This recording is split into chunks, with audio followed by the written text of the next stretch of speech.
દિયોદરમાં ગજાનન ગોસેવા આશ્રમમાં એક અદ્ભુત અદ્વિતીય મહોત્સવનું આયોજન થવા જઈ રહ્યું છે, શ્રી કામધેનુ હરિભક્તિ મહોત્સવ.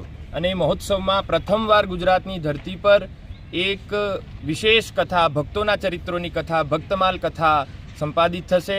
કામધેનુ ગાયત્રી યજ્ઞનું આયોજન કરવામાં આવ્યું છે અને વિશેષ મહાપુરુષોનું પધારપણ આ મહોત્સવમાં થશે.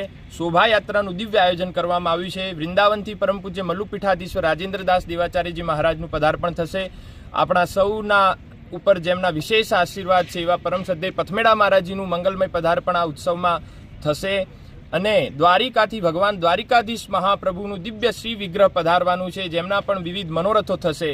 તો આવો ઉત્સવ ભવ્ય અને દિવ્ય બનાસકાંઠામાં દિયોદરની ધરતી પર પ્રથમવાર થવા જઈ રહ્યો છે. આ એવો ઉત્સવ ન ભૂતો ન ભવિષ્યથી. તો આપ સૌ દિયોદર વાસીઓને મારા હૃદયપૂર્વક નિમંત્રણ છે કે આ ઉત્સવમાં સબ ઉત્સાહપૂર્વક પધારો અને ગો માતા અને સંતોના આશીર્વાદ પ્રાપ્ત કરો. જય ગો માતા, જય ગોપાલ.